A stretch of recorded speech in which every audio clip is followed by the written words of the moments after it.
नमस्कार, मैं चंदा यादव आपके साथ। आप देख रही हैं जस्ट इंडिया।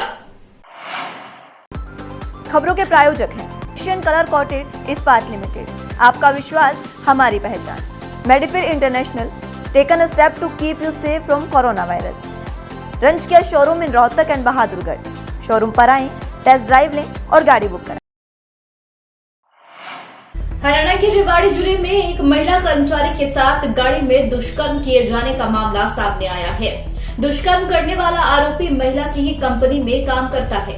आपको बता दें, वारदात 29 सितंबर की है, लेकिन आरोपी की धमकी के कारण डरी सहमी पीड़िता ने पुलिस को शिकायत शुक्रवार की शाम दर्ज करवाई। मॉडल टाउन थाना पुलिस ने आरोपी के खिलाफ केस दर्ज करके कार्रवाई फिलहाल शुरू कर दी है। मिली जानकारी के अनुसार आपको बता दें, रेवाड़ी से लगते राजस्थान के एक गांव की रहने वाली 30 वर्षीय महिला धारूहेड़ा की एक कंपनी में काम करती है और इसी कंपनी में विपिन नाम का शख्स भी काम करता है।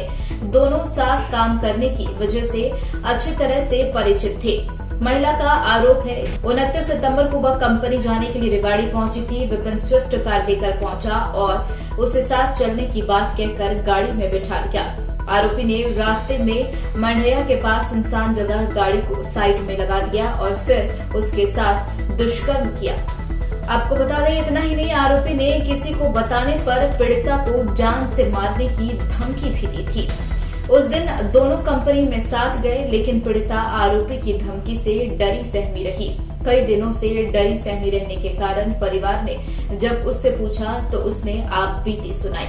परिजन शुक्रवार की शाम पीड़िता को मॉडल टाउन लेकर पहुंचे और पुलिस को शिकायत दर्ज कराई। पुलिस ने मामले में तुरंत केस दर्ज करके कार्रवाई शुरू कर दी है। मामले की जांच कर रहे बालवती ने बताया कि अभी आरोपी का नाम ही पता चल पाया है, उसकी तलाश की जा रही है। जल्द ही उसे काबू कर लिया जाएगा।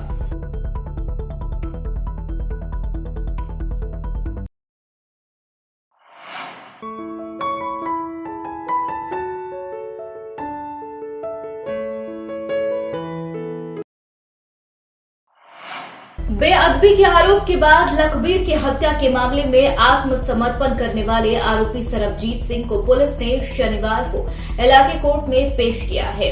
पुलिस सरबजीत सिंह को लेकर दोपहर 1:15 पर सोनीपत कोर्ट पहुंची। लगभग 1:30 बजे जहां सिविल जज जूनियर डिवीजन कीमी सिंगला की कोर्ट में सुनवाई शुरू हुई, यहां पुलिस की ओर से दलील दी गई कि आरोपी निहंग ने बेशक गुनाह कबूल कर लिया हो, मगर अब भी उससे लखबीर सिंह की हत्या में इस्तेमाल हथियार की बरामदगी की जानी है। लखबीर की हत्या में सरबजीत सिंह के साथ शामिल कुछ अन्य लोगों की पहचान भी हुई है, लेकिन जिनकी गिरफ्तारी के लिए पुलिस को उसे लेकर आपको बता दें, पंजाब के गुरदासपुर और चमकौर साहिब इलाके में जाना पड़ सकता है। आरोपी को लेकर अभी वारदात स्थल का भी दौरा किया जाना है, इसलिए उसका रिमांड लिया जाएगा। उसका रिमांड दिया जाएगा। बंद कमरे में लगभग 1 घंटे तक चली बहस के बाद अदालत ने निहंग सरबजीत सिंह को 7 दिन के पुलिस रिमांड पर भेज दिया है। सिंघू बॉर्डर पर तरन की लखबीर की हत्या के 15 घंटे बाद एक निहंग ने पुलिस के सामने सरेंडर कर दिया। कुंडली थाने से पुलिस की टीम शुक्रवार शाम 6 बजे सिंघू बॉर्डर पर निहंगों के डेरे में पहुंची थी। सोनीपत के डीएसपी वीरेंद्र राव की अगुवाई वाली टीम के कुछ मेंबर सीधे निहंगों के साथ उनके पंडाल में गए, जबकि बाकी पुलिस वाले पंडाल के बाहर खड़े रहे। निहंगों के डेरे में सरबजीत सिंह नाम के निहंग ने पुलिस टीम के सामने सरेंडर किया। लखबीर की हत्या शुक्रवार तड़के करीब 3:30 बजे हुई थी। सरेंडर से पहले निहंग सरबजीत सिंह ने कहा कि बेअदबी करते जो भी पकड़े जाएंगे उन्हें इसी तरह सजा दी जाएगी। वह सरकार और कानून पर भरोसा नहीं करते। यह भी दावा किया कि 20 लोग पंजाब से बेअदबी की घटनाएं करने के लिए भेजे गए हैं और उन्हें 30,000 रुपए दिए गए। सरबजीत सिंह की नहीं, दूसरे निहंगों ने भी चेतावनी देते हुए कहा कि धर्म को लेकर राजनीति न की जाए, नहीं तो अंजाम सभी ने देख लिया।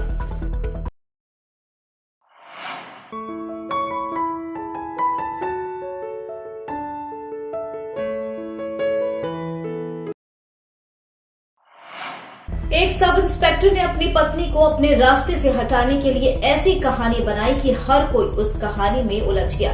मगर कहते हैं ना कि अपराधी कितना भी शातिर क्यों ना हो, कानून की नजरों से बच नहीं सकता। ऐसा ही एक मामला सामने आया है हरियाणा से। आपको बता दें, हरियाणा के यमुनानगर में 5 महीने की गर्भवती पत्नी की हत्या करवाने के आरोपी सब इंस्पेक्टर को गिरफ्तार किया गया है। पत्नी को अपने रास्ते से हटाने के लिए उसका एक्सीडेंट करवाकर उसे हादसे का रूप दिए जाने का प्रयास भी किया गया था। 15 अक्टूबर 2021 को उत्तर प्रदेश के जिला मुरादाबाद के गांव जफराबाद निवासी अफसर अली को अपराध शाखा 1 की टीम ने गिरफ्तार किया है। आरोपी ने अपनी ही पत्नी जो 5 मास की गर्भवती थी उसकी योजना बनाकर हत्या की थी।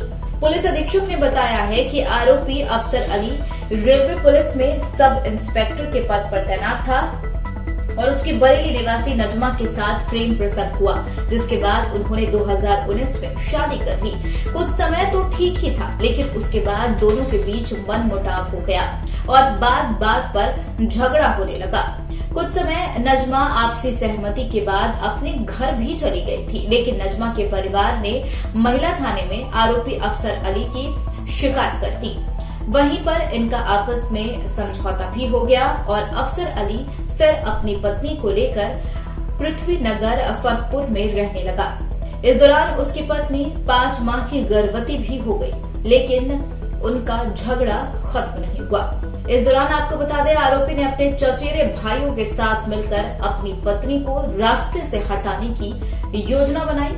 आरोपी अफसर ने अपने चचेरे भाई और उसके 2 दोस्तों के साथ मिलकर स्कॉर्पियो गाड़ी के साथ उसकी हत्या कर दी। ये अफसर अली नाम से एक आरपीएफ में सब इंस्पेक्टर है। इन्होंने 25 तारीख को एक शिकायत दी थी पुलिस को कि ये और इनकी बीवी नजमा ये यहाँ पे वर्कशॉप के पास वॉक कर रहे थे, तो पीछे से इनकी वाइफ को एक सफ़ेद रंग की गाड़ी ने हिट किया, ब्लैक रंग की गाड़ी ने हिट किया और उस एक्सीडेंट पे इनकी वाइफ पूरी तरह से घायल हो गई।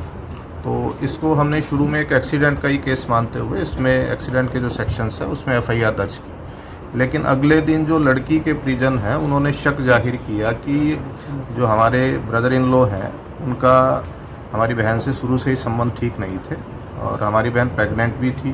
तो हमें पूरा शक है कि हमारे बहनोई ने ही एक साजिश के तहत एक्सीडेंट का रूप दिखा के इसकी हत्या की है और उसकी इन्वेस्टिगेशन की है। तो हमने उनकी स्टेटमेंट को कानून अनुसार उसमें फिर हत्या की धारा जोड़ी और बाद में फिर कुछ इस तरह के सबूत सामने आए जिससे वो गाड़ी का नंबर पता लगा। तो गाड़ी के नंबर की जांच की गई तो गाड़ी का जो नंबर है वो जो अफसर अली है इसी के गांव से वो गाड़ी मिली। तो जब अफसर अली से पूछताछ की गई तो उसने ये माना कि उसने एक साजिश के तहत अपने कजन्स के साथ मिलके अपनी बीवी की इस तरीके से एक्सीडेंट दिखा के हत्या करवाई।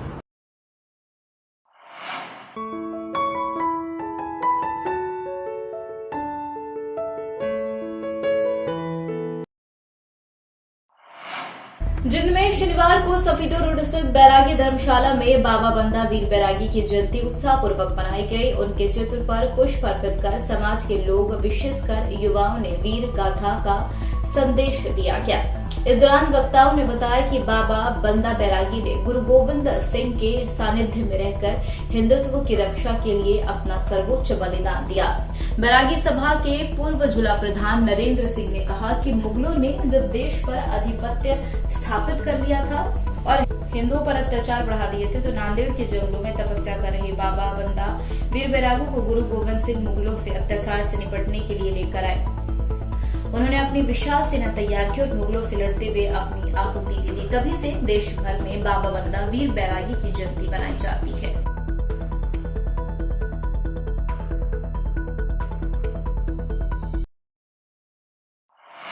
संयुक्त किसान मोर्चा के आह्वान पर इंद्रिय अनाज मंडी गेट नंबर 2 पर किसानों ने केंद्र प्रदेश सरकार के खिलाफ पुतला फूंका और सरकार के खिलाफ जोरदार नारेबाजी की है। प्रदर्शन की अध्यक्षता किसान नेता रामपाल चाहल ने की है। इस मौके पर काफी संख्या में किसान मौजूद रहे। वहीं किसान नेता रामपाल चाहल ने बताया कि जिस प्रकार रावण का अहंकार था उसी प्रकार केंद्र व प्रदेश सरकार अहंकारी हो गई है, जिसको देखते हुए आज दशहरे के दिन प्रधानमंत्री नरेंद्र मोदी, मुख्यमंत्री मनोहर लाल खट्टर, उप मुख्यमंत्री दुष्यंत चौटाला के पुतले का दहन किया गया। उन्होंने कहा सरकार को किसानों की मांगे माननी चाहिए और तीनों काले कृषि कानून को रद्द करे, एमएसपी पर कानून बनाना चाहिए। रावण का पुतला फूकते हैं, लेकिन अब की बार संयुक्त किसान मोर्चे ने फैसला लिया कि मोदी जो है ना, मोदी भी रावण रूपी अहंकारी बादशाह है और इसका भी वही जनाजा होना चाहिए जो हर साल हम रावण का करा। तो अब की बार हम ना मोदी का और हरियाणा में खट्टर का और इसका जो सहयोगी है, जिसकी बैसाखियों के तहत इसकी सरकार खड़ी और चल रही, तो उनका सबका तीनों का पुतला फूका और किसानों ने अपना विरोध प्रकट किया। आलू की फसल के लिए खेतों को तैयार करने का समय है और किसान अपने खेतों में फसल की तैयारी में जुटा है, लेकिन किसान के सामने सबसे बड़ी समस्या है वो है खाद आपूर्ति की। किसान को समय पर एनपीके खाद उपलब्ध नहीं हो पा रहा। पीसीएफ के गोदामों पर खाद का भंडार है, लेकिन खाद क्रय केंद्रों तक समय से नहीं पहुंच रही है, जिस कारण से किसानों को खाद समय से उपलब्ध नहीं हो पा रही।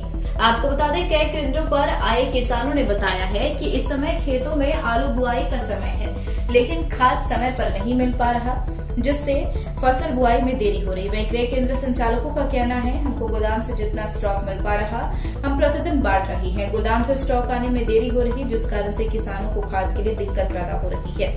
वहीं आला अधिकारियों को कटाई के बाद खाद गोदाम के क्रय केंद्रों में भेजने में तेजी आई। दरअसल आलू जनपद की प्रमुख फसल है। आलू की बुआई का सीजन शुरू होने से किसानों को इस समय डीएपी और एनपीके जैसे फास्फेटिक खादों की जरूरत है। सहकारी समितियों पर खाद नहीं पहुंच रही, उधर निजी कंपनियां भी आपूर्ति सीमित मात्रा में कम कर रही है। इसके चलते बाजार में उन उर्वरकों की कालाबाजारी हो रही है। इधर जिला कृषि अधिकारी, सहायक निबंधक सहकारी समिति और जिला प्रबंधक इफ्को की ओर से लगातार जिलाधिकारी से समितियों को खाद न भेजने की शिकायत भी की गई थी। खाद की क्या दिक्कत आ रही है आप लोगों को? खाद की सर पर परसों आधार कार्ड लगा गए थे, आज नंबर आया लेकिन अभी मिली नहीं है खाद। कितनी बोरी दे रहे हैं एक आधार? एक आधार कार्ड पे 5 बोरी दे रहे हैं, वो भी का नाम 610 रुपये की लगा रहे हैं। उसके बोरी का रेट क्या है? 1185 रुपये। ज़्यादा पैसा ले रहे हैं। साथ में 2 वो दे रहे हैं का नाम, पैकेट 2 दे रहे हैं, 375 रुपये का प्रति पैकेट दे रहे हैं लगा के। तो उसका बिल दे रहे हैं क्या? उसका भी बिल दे रहे हैं साथ में। उसका बिल जो है 120 बता रहे हैं कि इसकी सब्सिडी भी आती है, वो भी वापस नहीं आ रही, ना कुछ ना रिसीविंग। इन 2 पैकेट की मेरी कोई क्या यहाँ आवश्यकता खाद नहीं स्टॉक में है या नहीं है? अभी तो कुछ नहीं है, सिर्फ 2 पोटास दिखा रही है अंदर गोदाम पे और कुछ नहीं। कितने दिन से चक्कर काट रहे हैं आप? 4-5 दिन हो गए सर।